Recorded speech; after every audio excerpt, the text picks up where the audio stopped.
Welcome to the Story of the Week. This week's story is an opinion piece written by Kenneth Woods, titled The Whitewashing of MLK's Legacy. The beginning of the year rejuvenates interest in Reverend Martin Luther King Jr., as January 16th marks MLK Day and February is Black History Month, a time in which his achievements as America's foremost civil rights leader are brought to the forefront. King was known for his lively, inspiring speeches. His I Have a Dream speech at the Washington Monument is his most famous, and to most, the crowning achievement of his tragically shortened life. I have a dream that my four little children will one day live in a nation where they will not be judged by the color of their skin, but by the content of their character, King said. This singular statement has proven to be powerful and timeless, so much so that King's dream has largely overshadowed the rest of the speech and his life. Unlike the rest of King's actions and beliefs, his dream is apolitical.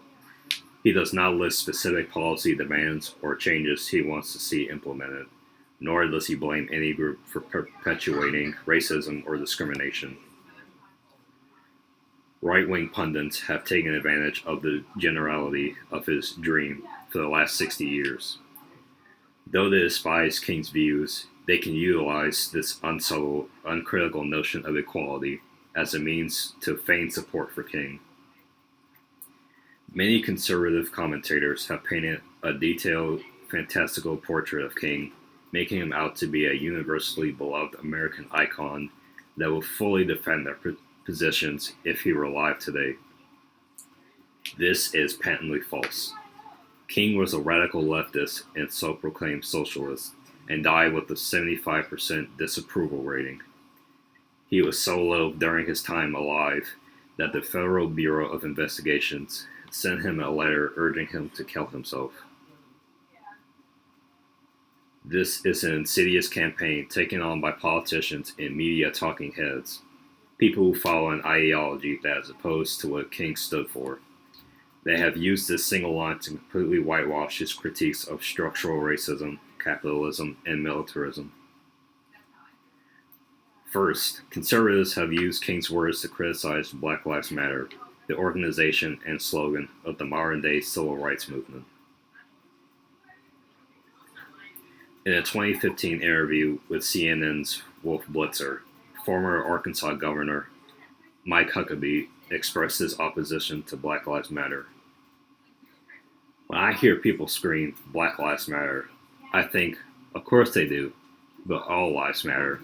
That's the whole message that Dr. King tried to present, and I think he'd be appalled by the notion that we're elevating some lives above others, Huckabee said. Words cannot express how ridiculous this statement is. The idea that King, the most well-known civil rights leader in American history, will oppose a civil rights movement against police brutality, a fixture in structural racism, is absurd. Additionally, King's dream has been misused by conservatives to further their capitalist agenda. For example, Ben Shapiro, an ultra-conservative pundit from the Daily Wire, suggested that King would oppose reparations as a means to make up for past transgressions against Black Americans. His real dream was the Bernie Sanders socialist agenda that would overcome race with redistributionism. He's really a class warrior rather than a warrior of racial integration.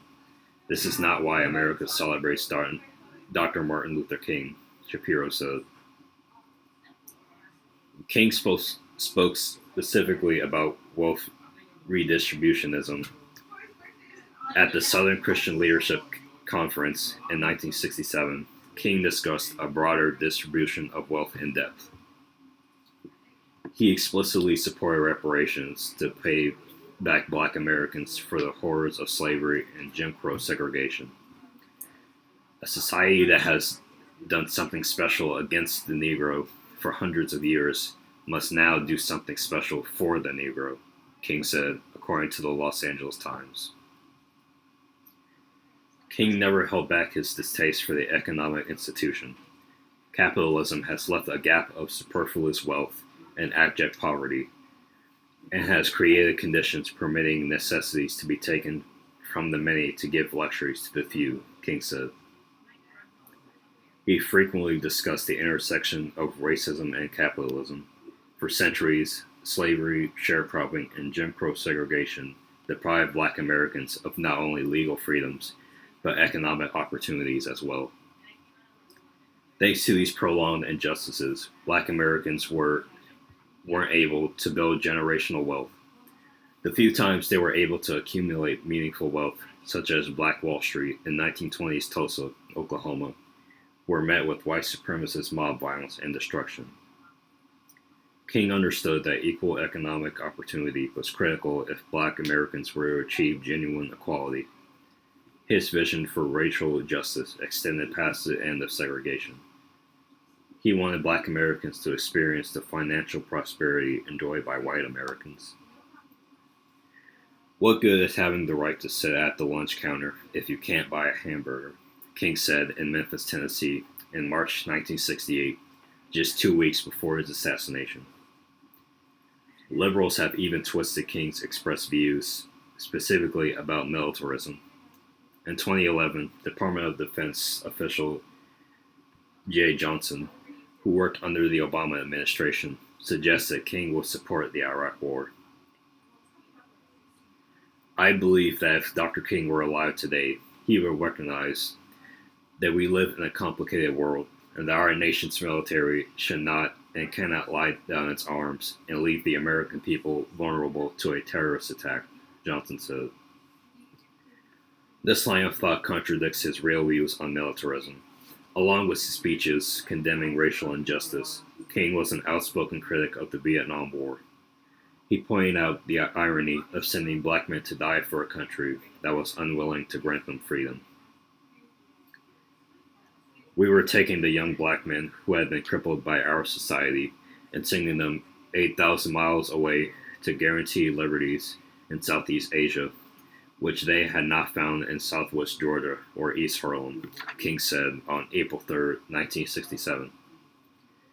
It is extremely unlikely King would support a war that has resulted in the deaths of around 500,000 people, especially one born from a mountain of lies. Conservatives have also used this name to demonize critical race theory, a decades-old framework outlined by scholars to comprehend racism and injustice in the U.S. that they claim being taught in grade schools. In 2021, Florida Governor Ron DeSantis quoted King as he unveiled the Stop Woke Act, which allows parents to sue schools for teaching critical race theory. You think about what MLK stood for. He said he didn't want people to be judged by the color of their skin, but by their character's content. You listen to some of these people nowadays, they don't talk about that, DeSantis said. The irony of their invocation of King's name to denounce CRT is that his work and rhetoric inspired the curriculum. In critical race theory and introduction, writers John Stefanik and Richard Delgado specifically cite King as one of the figures from the framework inspired. In a 1995 essay, Who's Afraid of Critical Race Theory?, Derek Bell wrote, Critical race theory recognizes that revolutionizing a culture begins with a radical assessment of it. Structural change within American society is precisely what King advocated for. Right-wing pundits and politicians have tarnished King's legacy.